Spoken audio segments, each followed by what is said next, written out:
Welcome to ELANI Talk. Today I have a very special guest here with us. His name is Wynn Sarden. He's an entrepreneur, a philanthropist, and a two-time cancer survivor, which is why I brought him here today to share his journey with you so that he can inspire and bring hope to those that may need a light or maybe be going through something very similar. So, thank you so much for watching, and please enjoy the experience. So tell me a little bit more about yourself. What's up, everybody? It's Wynn Sarden, Detroit native. Been living in California for about 9 years now, 35 years old. Two-time cancer survivor.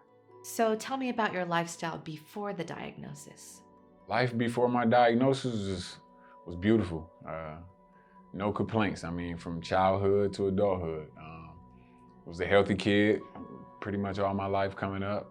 Was involved in athletics all my life.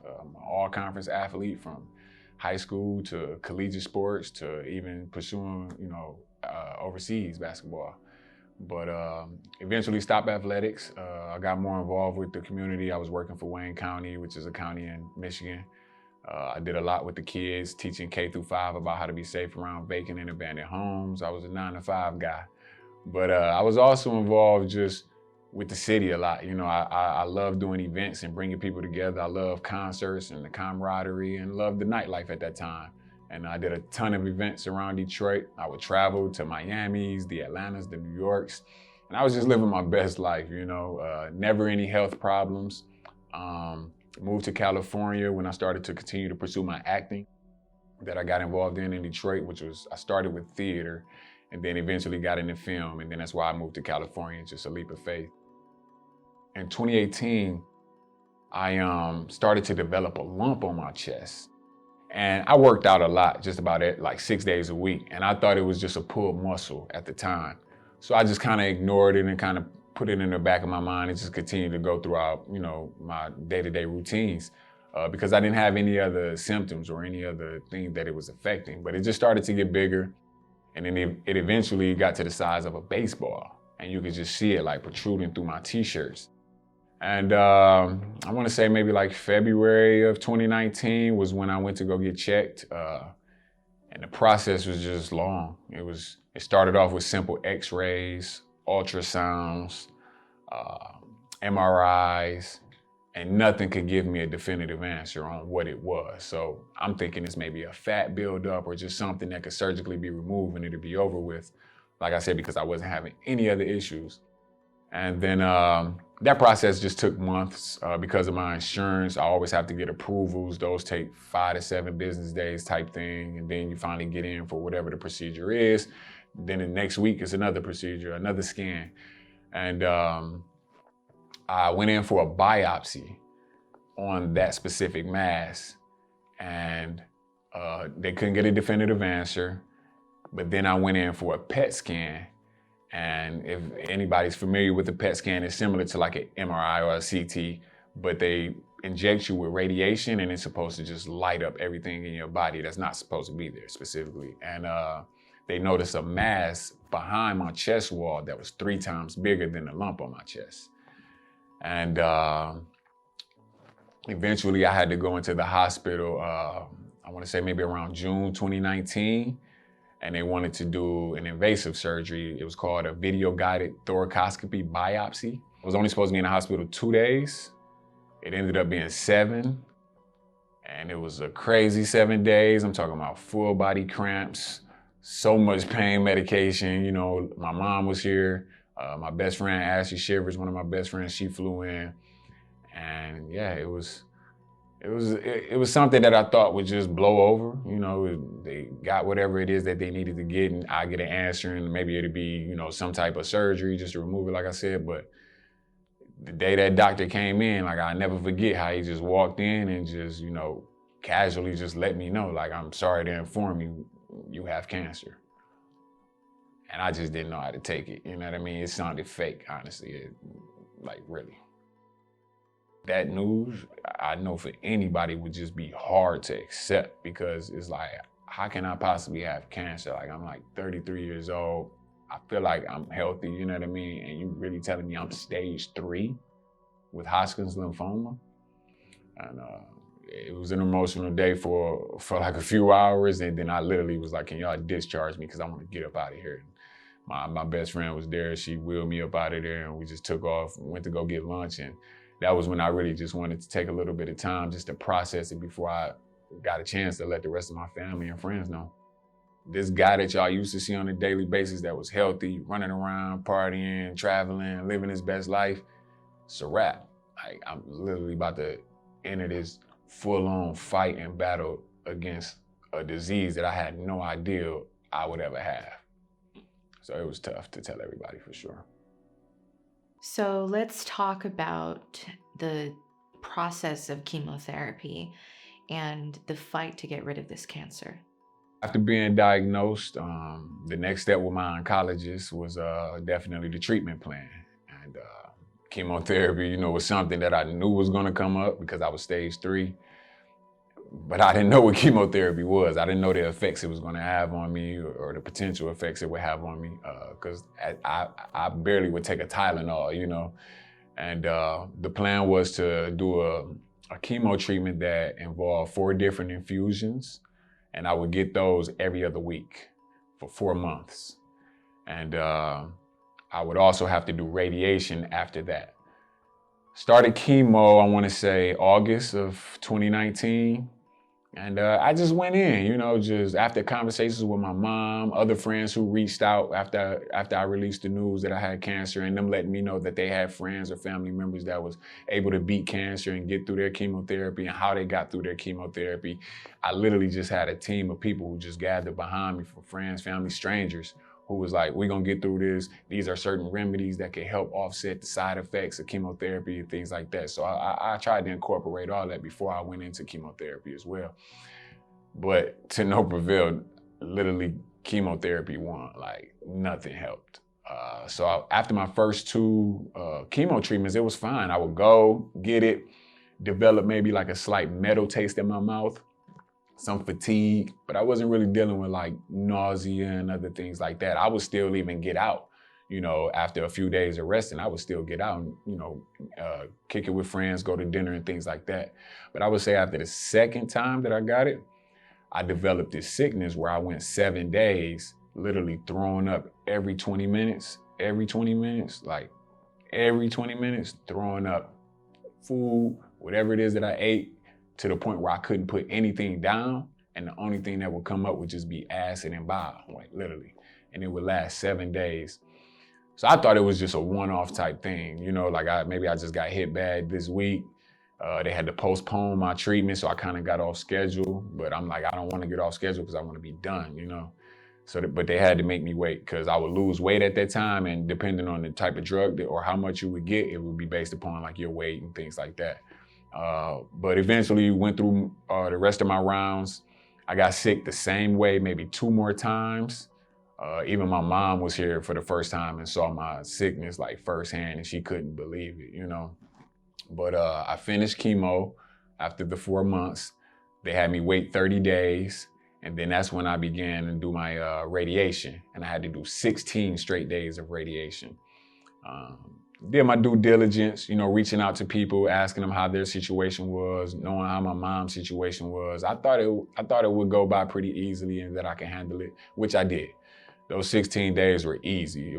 It was more so the drive all the way to Montebello, California, where I had to go to get it. That was the hardest part. But, you know, I would go, be there for about an hour, just get the radiation that would target the specific areas, because my cancer was in like some of my lymph nodes and my upper diaphragm. I had some on my trachea, and that was it the first time around. So they would just target those specific areas and I'd leave for the day. After the 16 days, I felt good, you know, I'm like, okay, it's done. I have to be in remission, no more treatment. And I got exactly what I asked for. I did a PET scan, maybe around March, my first PET scan after all my treatment, got my answer. I'm in remission. I'm like, yo, I didn't lose my hair all the way. It thinned a little bit, lost a couple pounds, but I'm still here. I'm living, I'm breathing, and I'm healthy, and I beat cancer. I couldn't ask for nothing more. Like, you know what I'm saying? And that was basically my process the first time that I was diagnosed with cancer. So you're talking about the first time. So it sounds like there's a second time? Yeah, the story doesn't end there, unfortunately.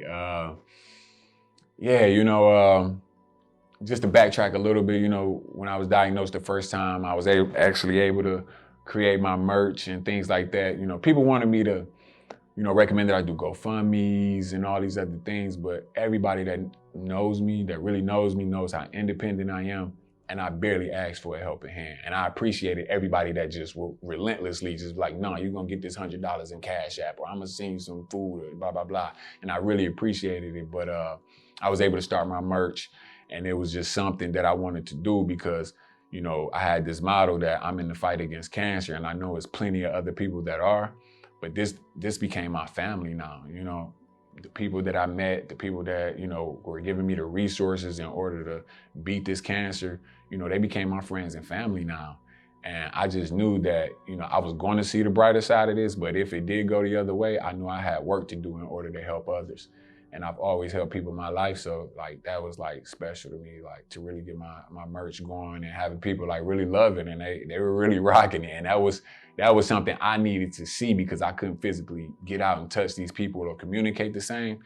And love is just something that I knew, other than God, love was something I knew was gonna get me through this. And just seeing the love and the support was like beautiful. But to answer your question, I was diagnosed the second time. It was crazy.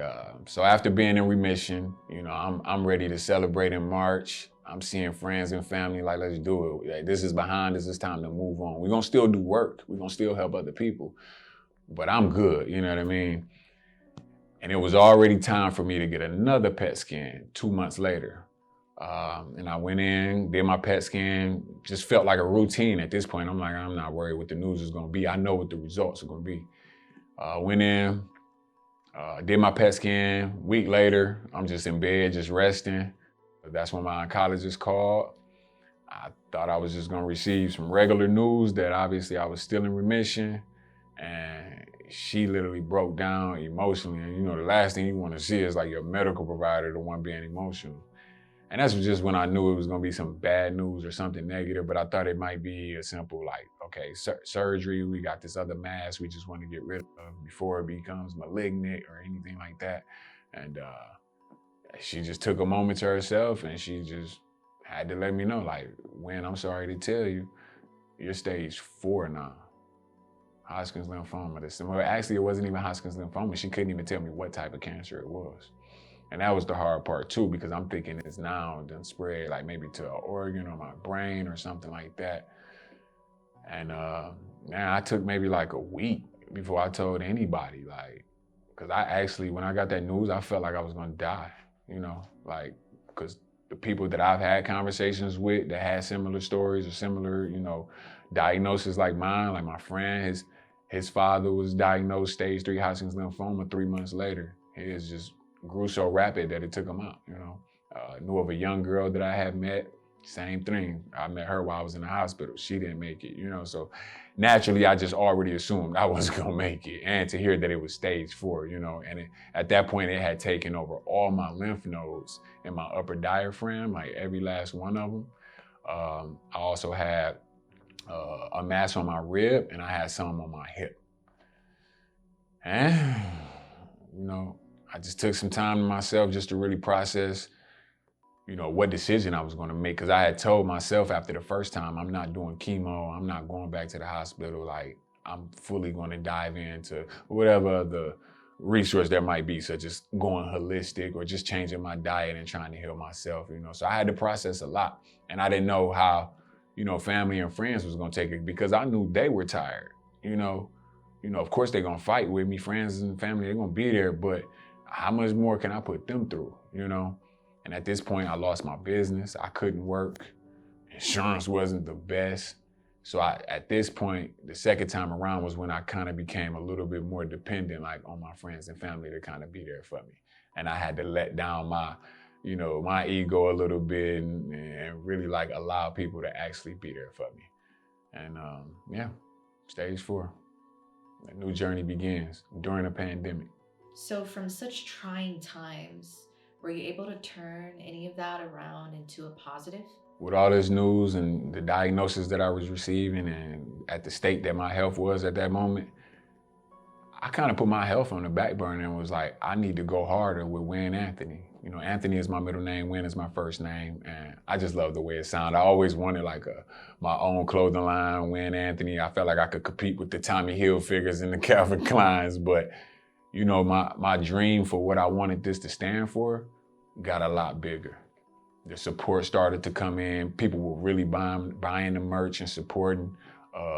You know, I just knew I had to really hone in on this and focus on this, skip the business, skip the other money, you know, skip the traveling and the clothes and the stuff that I want to buy. I need to now put together something so big, you know, and I wanted to be my nonprofit. I had to put together something so big that I want to go on like for the rest of my life that's gonna provide help, resources. And it's really about just providing gifts for those who are going through this journey and just to let them know that they're not alone, you know what I mean? And you could be in your worst days, you could feel down, you could be depressed, but these small gifts will uplift somebody and you don't know how much it'll really affect them, you know what I mean? So I really just started to focus on that because I knew what I was going to endure months from then.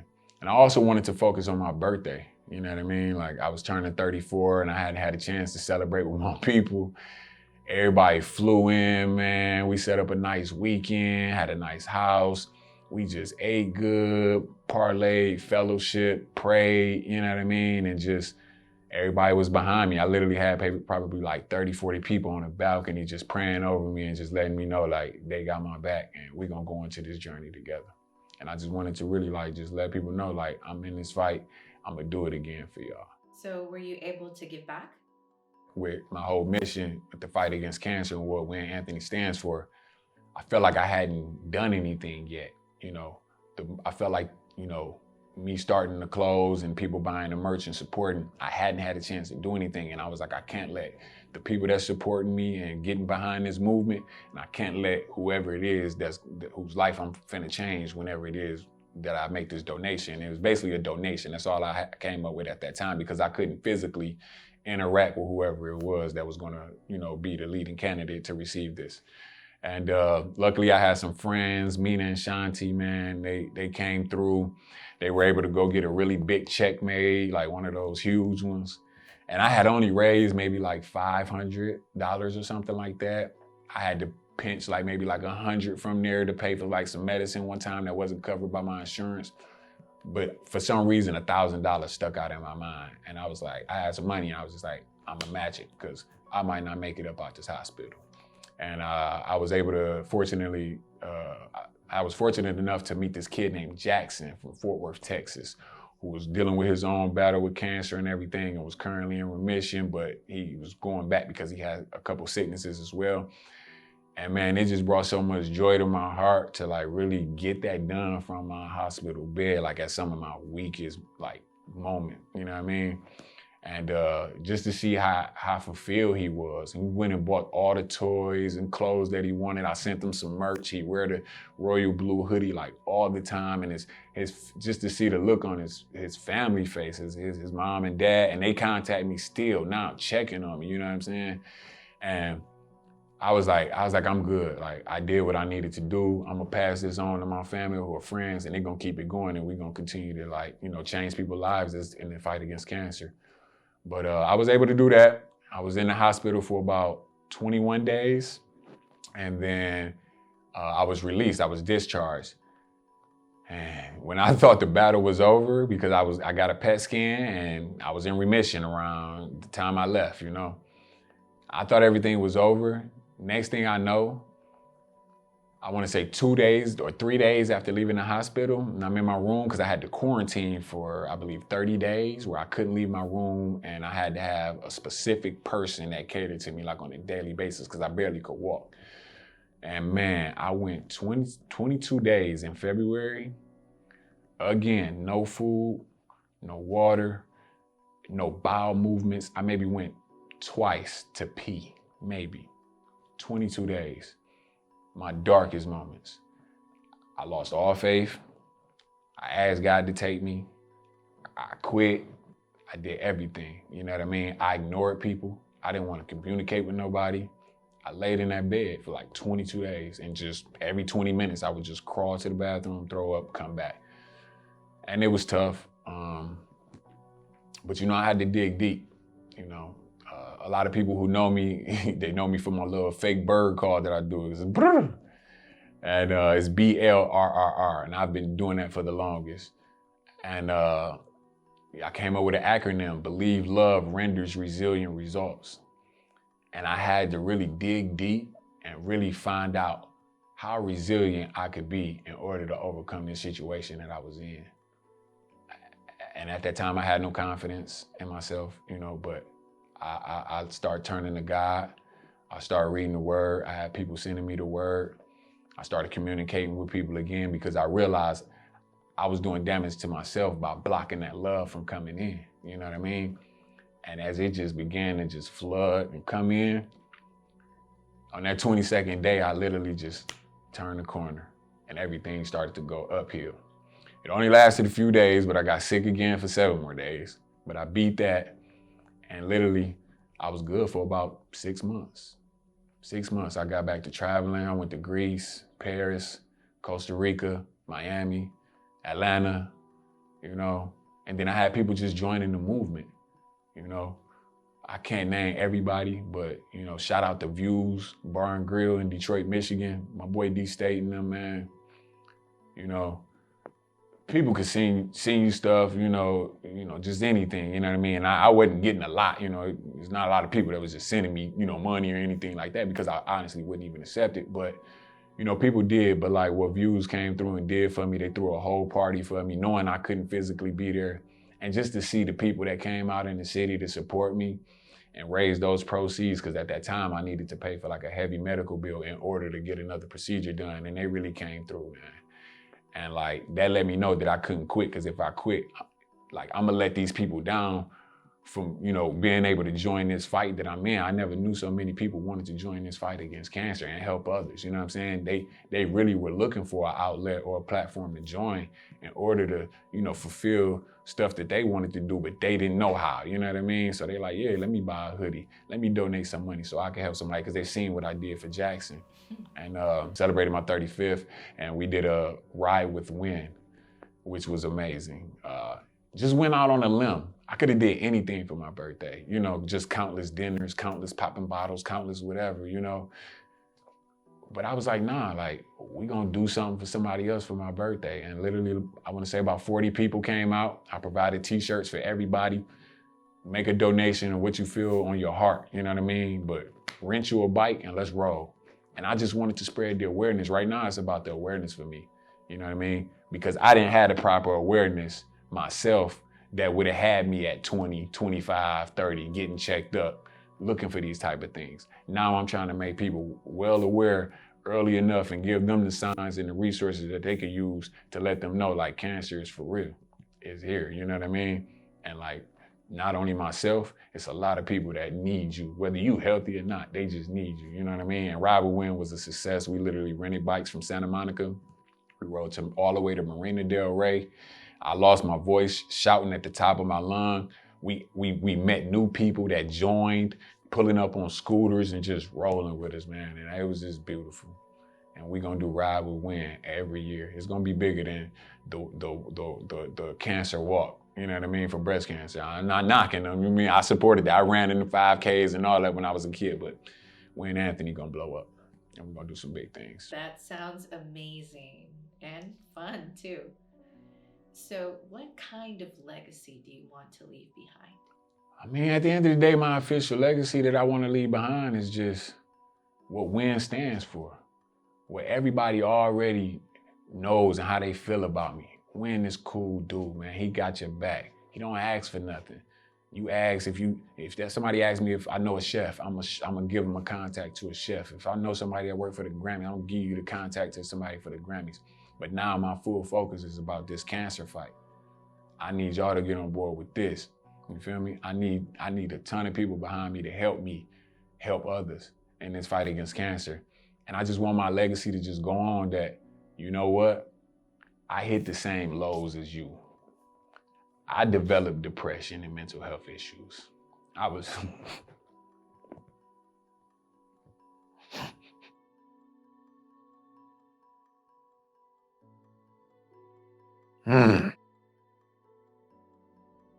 you know, like, I never thought it'd be me. And it's my lifeline. And I just want people to know, like, God first. If he not in your life, let him in. Regardless of what you may think or what somebody done told you, let him in.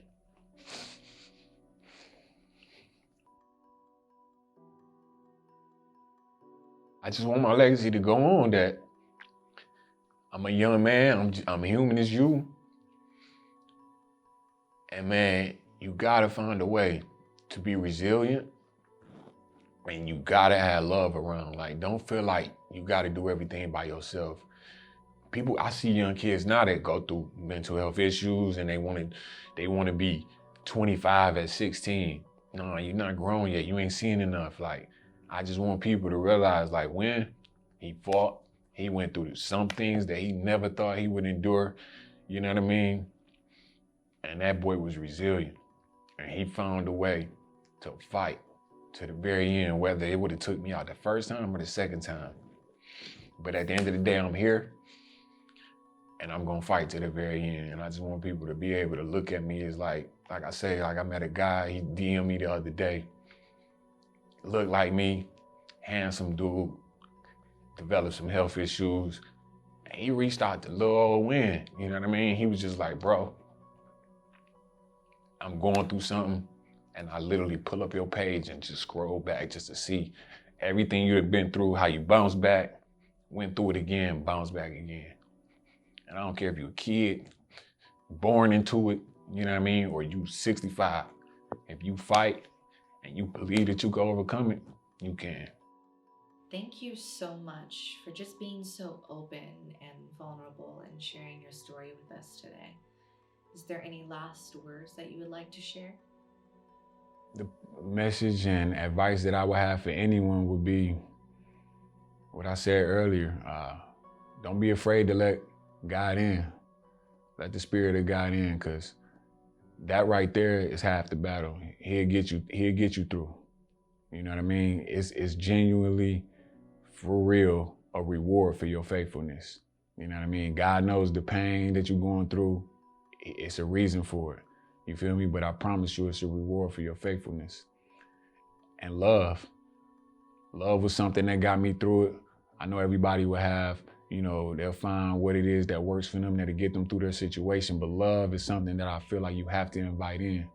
No matter how strong you think you are, how independent you think you are, you think you can stand on your own 2 feet, let people be there for you. Let them help you. Because there are all beautiful people in this world that will genuinely get behind you and help you through your situation and through your fight. And be resilient. It's gonna be dark days. You're gonna go through some things. Things are gonna happen that you don't understand. But I promise you, if you stay resilient, you'll get to the other side of whatever it is that you're going through. Peace and love.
Yeah.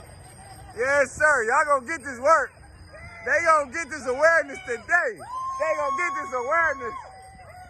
2-time cancer survivor. You feel me? Throw it up. All that.